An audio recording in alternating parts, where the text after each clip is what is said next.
Hola, hola, bienvenidos a la MX Radio Neta, la red de verdad, desde México para el mundo. Un placer que nos acompañe para el análisis de hoy. Estamos con equipo completo para desmenuzar el tema. Listos.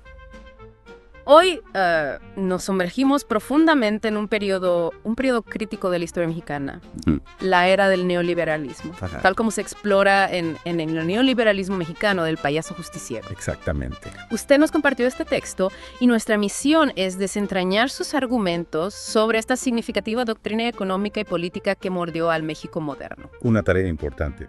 Sí, exploraremos las promesas hechas, las realidades enfrentadas y la fuerte perspectiva del autor sobre su impacto. Por supuesto. Nuestra fuente principal es precisamente esta obra literaria, El neoliberalismo mexicano del payaso justiciero. Correcto. Es importante señalar desde el inicio que ofrece una perspectiva particular sobre este tema complejo y nos adentraremos en sus argumentos y aseveraciones clave. Me parece perfecto. Ok, vamos a desempacar esto. El texto del payaso justiciero plantea que el neoliberalismo se convirtió en la doctrina económica, social y política dominante aquí en México. Para que usted tenga un panorama claro, ¿cómo describe el autor este neoliberalismo en nuestro contexto? Bueno, el autor lo presenta como un parteaguas, ¿no? Un antes y un después en la historia de México. Ajá. Lo que subraya con mucha fuerza es cómo México se alineó con las directrices del Banco Mundial y del Fondo Monetario Internacional, ¿verdad? Sí. Según el texto, esto condujo a una transformación profunda de nuestro sistema económico, abriendo las puertas a la libre competencia con una intervención mínima del Estado. Es como si de repente el mercado local, que antes tenía ciertas reglas y protección para los productores pequeños, se abriera por completo a competidores de todos lados, con muy pocas regulaciones que los frenaran. Interesante. Entonces, desde esta perspectiva, ¿qué significó concretamente este cambio para la estructura del Estado mexicano? Ahí es donde el autor se pone más crítico, ¿no? Ajá. Él argumenta que este proceso representó el desmantelamiento del Estado que surgió de la Revolución Mexicana. Ese Estado, nos recuerda el texto, tenía la función de proteger el bienestar de la gente, de alguna manera, y asumir una responsabilidad social hacia los trabajadores y los grupos populares. Sí. Bajo el neoliberalismo, según se plantea, la prioridad cambió ¿Hacia dónde? hacia la explotación Ajá. y el favorecimiento de unos pocos a través de fondos públicos, Entiendo. generando además una deuda que terminó pagando el pueblo trabajador. Ajá. Lo que es fascinante aquí es cómo el autor ve una ruptura radical con el modelo de país que se había construido durante décadas. Claro, y aquí es donde se pone realmente interesante. El texto habla de la creación de incalculables fortunas privadas durante el neoliberalismo. Sí, esa es una de las consecuencias que el autor señala con mayor énfasis. ¿Cómo describe el autor este fenómeno en términos prácticos? ¿Qué pasó realmente? El autor es bastante directo en este punto. Menciona que casi todas las empresas públicas fueron vendidas al capital privado de una manera que califica de corrupta. Enfatiza un aspecto crucial para usted, que los trabajadores se vieron forzados a aceptar salarios muy bajos, lo que significó una pérdida importante de su capacidad de compra. Imagine que su sueldo se queda igual, pero todo a su alrededor empieza a costar mucho más. Exacto, una situación muy difícil. Y las consecuencias sociales de todo esto, ¿cómo las presenta el autor para que nosotros podamos entender la magnitud? Bueno, el autor no se anda con rodeos. El texto sostiene que millones de familias se hundieron en la pobreza y que el salario mínimo se quedó estancado durante los gobiernos de 6 presidentes mexicanos que adoptaron este modelo. ¿Se menciona esa promesa de alcanzar el primer mundo? No. Pero a un costo humano altísimo, basado en la explotación de la gente de México. La conclusión del autor es contundente. En lugar de esa prosperidad prometida, el neoliberalismo nos metió en una crisis sin fin, donde los pobres se hicieron más pobres y los ricos acumularon mucha más riqueza. Es una visión bastante sombría, ¿no le parece? Totalmente. Y el autor dedica una parte importante a la presidencia de Enrique Peña Nieto como un ejemplo muy claro del fracaso de este modelo neoliberal. ¿Qué aspectos específicos de ese periodo subraya el autor para sostener su argumento? Bueno, mire, el payaso justiciero cita un discurso donde se califica el gobierno de Enrique Peña Nieto como un fracaso del modelo neoliberal. Interesante. A pesar de que se aprobaron varias reformas estructurales importantes durante su gobierno, el autor señala que esas promesas de mayor bienestar, crecimiento económico fuerte y desarrollo para todos nunca se hicieron realidad. Ajá. Es como si se hubiera puesto en marcha una maquinaria muy compleja, pero al final no entregó los resultados esperados. Este pacto por México, que se firmó al inicio de su gobierno y que generó tanta expectativa en su momento, ¿cómo lo interpreta el autor desde su perspectiva crítica? Bueno, el texto lo describe sin rodeos como un pacto contra México, ¿no? Se argumenta que durante el sexenio de Peña Nieto continuó ese proceso de debilitamiento del estado de bienestar. Ajá. Se perdió soberanía sobre nuestros recursos energéticos y los salarios se mantuvieron bajos, mientras que ciertos grupos muy cercanos a la administración se enriquecieron de manera considerable. Interesante. Los grandes beneficiados, según el autor, fueron las élites económicas y políticas del país. Para que usted lo vea claro, se plantea que este pacto, en lugar de beneficiar a la mayoría, consolidó privilegios para unos pocos. El final del mandato de Peña Nieto se marca en el texto como el cierre de un ciclo muy específico. ¿Qué implicaciones tiene esto, según la visión del autor, sobre la historia reciente de México? Para el autor, la conclusión del gobierno de Peña Nieto no solo significó el fin de la corrupción, ¿verdad? Y otros problemas asociados a los gobiernos del PRI y del PAN, a los que a menudo se refiere como pianistas, sino también el final de una larga noche del neoliberalismo que comenzó, según su análisis, con la presidencia de Miguel de la Madrid. Es como si se cerrara un capítulo oscuro en la historia económica y social de México. Claro, es interesante la manera en que el autor describe la estrategia que utilizó Peña Nieto para impulsar estas reformas tan importantes. ¿Podría compartir con nosotros un poco más de detalles sobre esa estrategia en particular? Por supuesto. El texto explica que Peña Nieto entendía que para lograr la aprobación de estas reformas necesitaba negociar directamente con los líderes de los dos principales partidos de oposición, el PAN y el PRD, ya que el PRI no tenía mayoría por sí, solo en el Congreso. Además, el autor señala que se aprovechó la salida de Andrés Manuel López Obrador del PRD para fundar su propio partido, Morena, dado que López Obrador siempre había sido un fuerte opositor a las políticas neoliberales. Fue una jugada política compleja para conseguir el apoyo necesario. Y este pacto por México, que surgió como resultado de esa estrategia, ¿qué tipo de expectativas generó inicialmente entre diferentes sectores de la sociedad? Bueno, el acuerdo generó un optimismo notable entre empresarios mexicanos, analistas extranjeros, inversionistas de todo el mundo y organismos internacionales. Ajá. Se pensaba que finalmente se iban a concretar esas reformas estructurales que habían estado pendientes durante mucho tiempo. Sí. Y que supuestamente iban a modernizar la economía mexicana. Había una sensación de que el país estaba tomando un nuevo rumbo. Sin embargo, el texto menciona que los resultados de las 14 reformas que se aprobaron durante ese periodo fueron bastante contrastantes. ¿Qué se destaca específicamente sobre este proceso de aprobación y cuáles fueron esos resultados diversos que menciona el autor?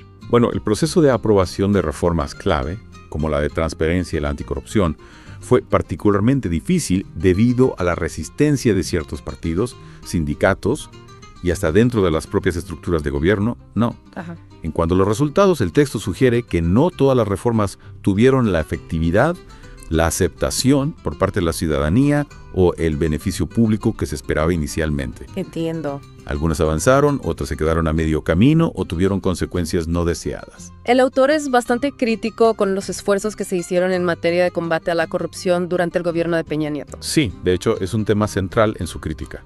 ¿Cómo describe la creación del IFAI y del Sistema Nacional Anticorrupción en este contexto de crítica? Bueno, el texto presenta la creación del Instituto Federal de Acceso a la Información y Protección de Datos, el IFAI, a través de una reforma que el autor califica como una pitorra, ¿verdad? Ajá. Es decir, una burla a la transparencia. Como una simple fachada para dar la apariencia de que se estaban tomando medidas contra la corrupción. Se describe como un paripé para simular que se estaban fortaleciendo la honestidad en el servicio público y erradicando la corrupción, algo que, según el autor, nunca ocurrió en la práctica. Ajá. Para él, fue más una estrategia de relaciones públicas que un esfuerzo real por combatir la corrupción. Entonces, desde esa perspectiva tan crítica del autor, ¿qué tan efectivos fueron en realidad estos sistemas que se crearon para supuestamente combatir la corrupción en el gobierno? El autor afirma categóricamente que ni el Sistema Nacional de Transparencia ni el Sistema Nacional Anticorrupción contaron con las herramientas necesarias o con la voluntad política real por parte del gobierno para detener y castigar la corrupción durante la administración de Peña Nieto, la cual, por cierto, se describe en el texto como una de las más corruptas en la historia moderna del país. Fuerte acusación. Sí, incluso se menciona el Índice de Percepción de Corrupción de Transparencia Internacional, que mostró un retroceso importante de México durante ese periodo como evidencia de esta falta de efectividad. Pasando a analizar algunas de las reformas específicas, se menciona la reforma laboral.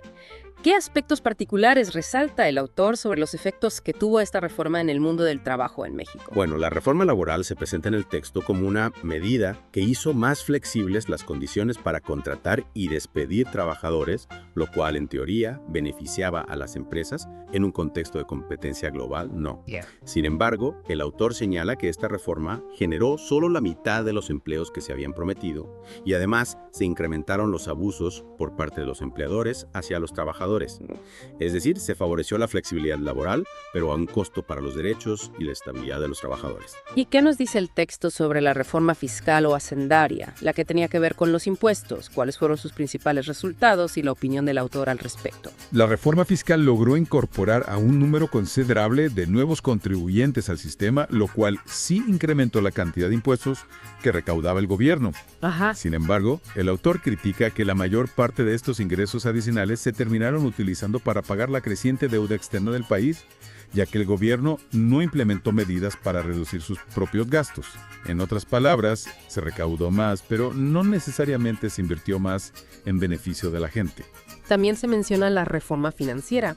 ¿Cuáles fueron los aspectos positivos, si los hubo desde la perspectiva del autor?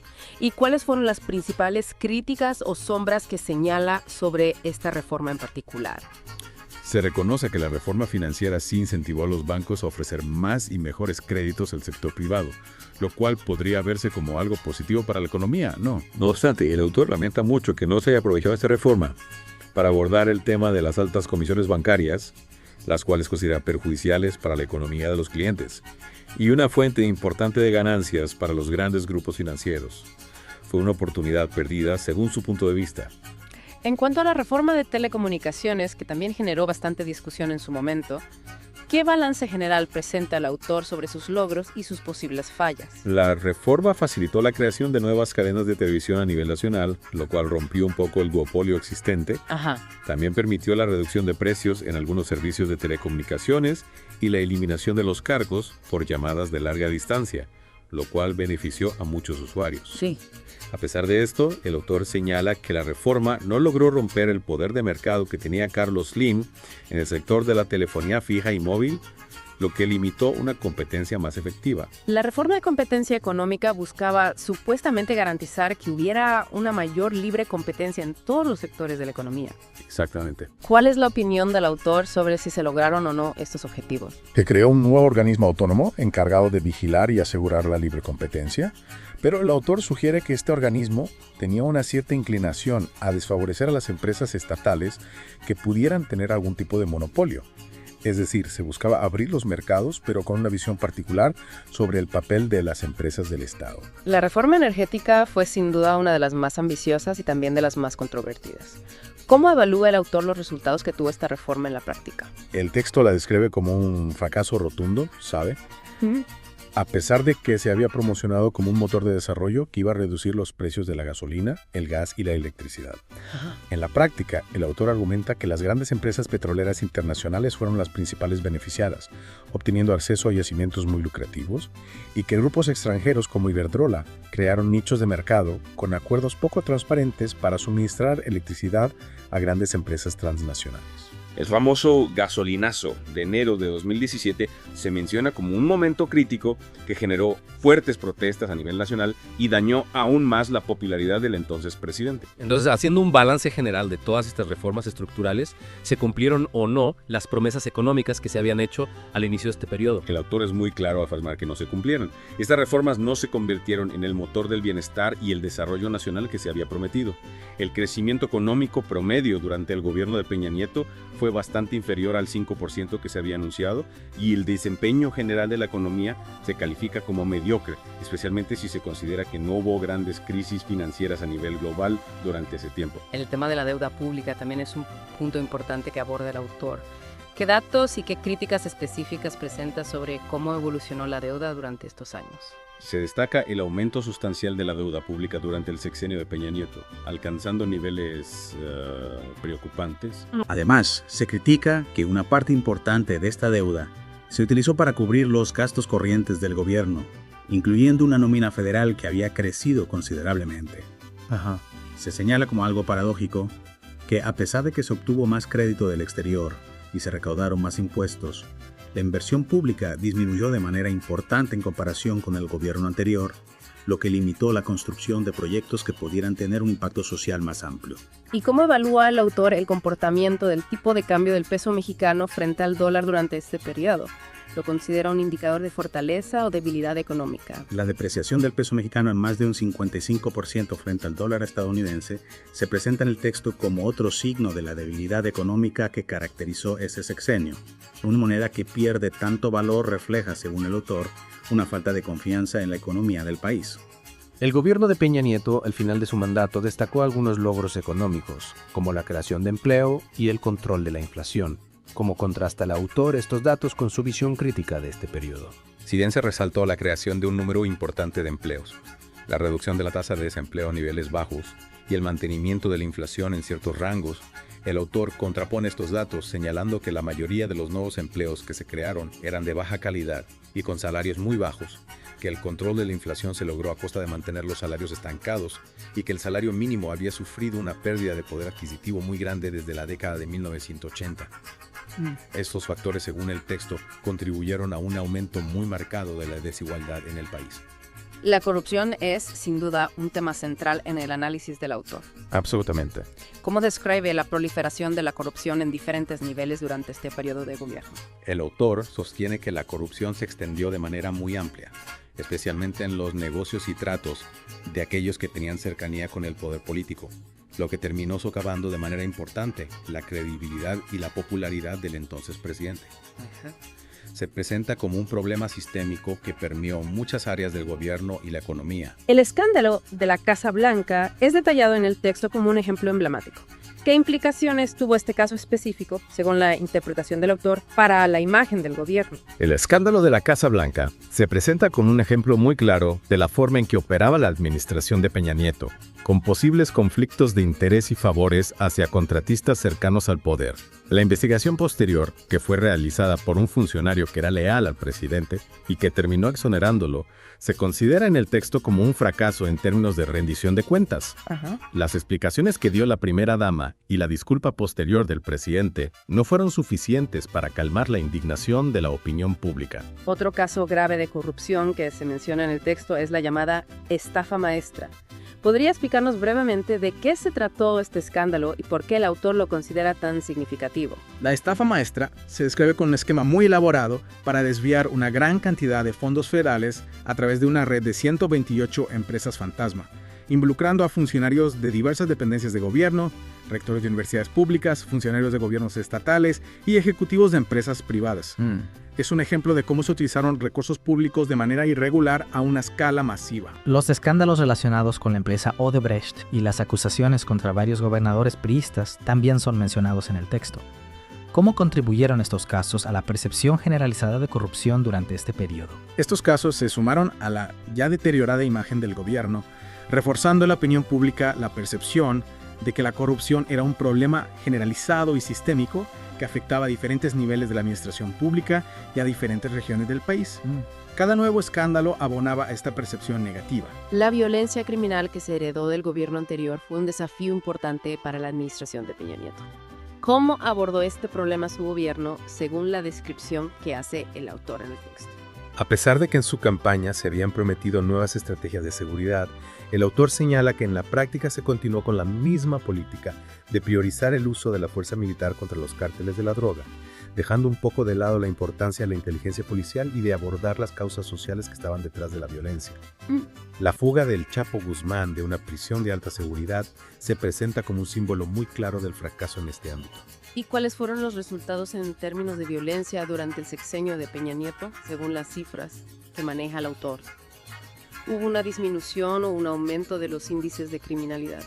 Desafortunadamente, se registró un aumento continuo en los índices de asesinatos, desapariciones y desplazamientos forzados de personas durante este periodo. El número de homicidios dolosos y de delitos comunes creció y se estima que millones de mexicanos fueron víctimas de algún tipo de delito. Las cifras que presenta el autor son bastante alarmantes. El caso de los 43 estudiantes desaparecidos de Ayotzinapa tuvo un impacto muy profundo en la sociedad mexicana y a nivel internacional. ¿Cómo presenta el autor este trágico suceso en su análisis del gobierno de Peña Nieto? El texto detalla el ataque y la posterior desaparición de los estudiantes a manos de policías municipales en colusión con grupos de crimen organizado. Se critica fuertemente la llamada verdad histórica que presentó la entonces Procuraduría General de la República, la cual fue rechazada por los padres de las víctimas debido a la falta de pruebas sólidas y a testimonios que sugerían la participación de otras fuerzas de seguridad, incluyendo militares y policías federales. Este caso se convirtió en un símbolo de la impunidad y de las graves violaciones a los derechos humanos. La acumulación de todos estos eventos que hemos estado discutiendo tuvo sin duda un impacto político muy significativo. ¿Cómo describe el autor este desenlace político y cómo afectó al gobierno de Peña Nieto? El autor argumenta que todos estos hechos que hemos mencionado llevaron a un declive importante de la administración de Enrique Peña Nieto. Se observó cómo su partido perdió fuerza en las elecciones intermedias de 2015 y cómo surgió y creció con fuerza el partido Morena, liderado por Andrés Manuel López Obrador. Además, las alianzas políticas que se habían formado al inicio del gobierno también se fracturaron. La relación con los Estados Unidos y la llegada de Donald Trump a la presidencia también jugaron un papel importante en este periodo. ¿Cómo se aborda este factor en el análisis del autor? Se menciona la retórica antimexicana que utilizó Donald Trump durante su campaña presidencial, la controvertida invitación que le hizo Peña Nieto a Los Pinos y el proceso complejo y prolongado de renegociación del Tratado de Libre Comercio de América del Norte, el TLC. Estos eventos tuvieron un impacto significativo en la relación bilateral y generaron incertidumbre en México. Finalmente, la derrota del PRI en las elecciones presidenciales de 2018 se presenta en el texto como una consecuencia directa de todo este periodo que hemos estado analizando. ¿Cómo explica el autor esta derrota histórica? La derrota del PRI y la victoria contundente de Andrés Manuel López Obrador se presentan como una consecuencia directa de los excesos, los errores y la corrupción que marcaron el gobierno de Peña Nieto. También se destaca el debilitamiento de la coalición PRI-PAN y el fuerte desempeño que tuvo Morena en ambas cámaras del Congreso. Fue un voto de castigo, según la interpretación del autor, por el desempeño del gobierno saliente. ¿Y la elección de López Obrador, cómo se interpreta en el texto en relación con este ciclo que hemos estado discutiendo? ¿Marca el fin de una era y el inicio de otra? Sí, la elección de López Obrador se describe en el texto como el fin de un ciclo de 36 años de lo que el autor llama neoliberalismo rampante, que, en su opinión, destruyó las estructuras del México postrevolucionario. Se reitera la privatización de empresas estatales, la apertura comercial indiscriminada, la desregulación financiera y el debilitamiento de la producción nacional, todo esto acompañado de la contención salarial y la precarización del trabajo, a cambio de un crecimiento económico mediocre, empleos mal pagados y una mayor desigualdad social. El autor también menciona una sórdida alianza que se mantuvo durante este periodo. ¿A qué se refiere concretamente con esta expresión? Con esta expresión, el autor se refiere a una supuesta alianza entre la clase política, la oligarquía económica y otros poderes fácticos que se unieron para mantener sus privilegios durante este largo periodo neoliberal. Aunque el autor reconoce que hubo un cambio en el gobierno en 2018, advierte que las raíces del neoliberalismo son profundas y que persiste el deseo de ciertos grupos de seguir explotando el país.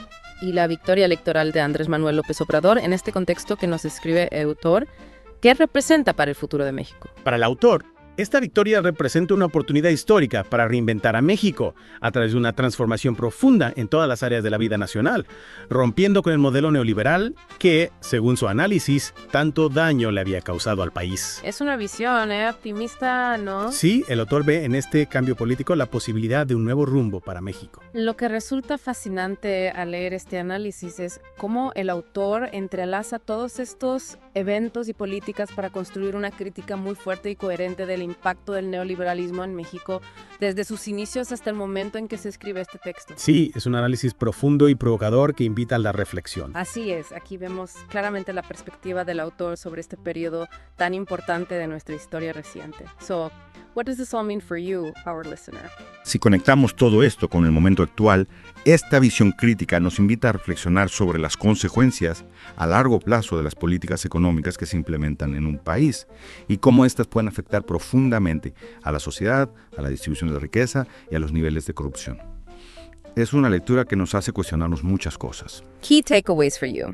Como se puede ver en esta inmersión profunda en el neoliberalismo mexicano, el autor nos presenta una crítica muy poderosa de una etapa crucial en la historia de México. El texto enfatiza la idea de que las políticas neoliberales implementadas durante este periodo llevaron a un aumento significativo de la desigualdad social a niveles alarmantes de corrupción y, en última instancia, no lograron cumplir las promesas de generar prosperidad para todos los mexicanos. Este análisis plantea preguntas muy importantes para usted sobre el papel que debe jugar el Estado en la economía, sobre cómo se debe distribuir la riqueza en una sociedad y sobre el impacto que tienen las fuerzas económicas globales en el desarrollo de nuestro país. Esto raises an important question for you to consider. Tomando en cuenta las fuertes afirmaciones del autor sobre las secuelas duraderas del neoliberalismo, ¿qué piensa usted que son los desafíos más importantes que México todavía enfrenta en su camino hacia un futuro que sea más justo y próspero para todos? ¿De qué manera las lecciones que podemos extraer de este periodo que hemos analizado podrían influir en las decisiones políticas que se tomen en el presente y en el futuro? Son preguntas que vale la pena explorar a profundidad. Suscríbete a nuestro canal. Activa las notificaciones para novedades. Fue un placer. Nos escuchamos pronto.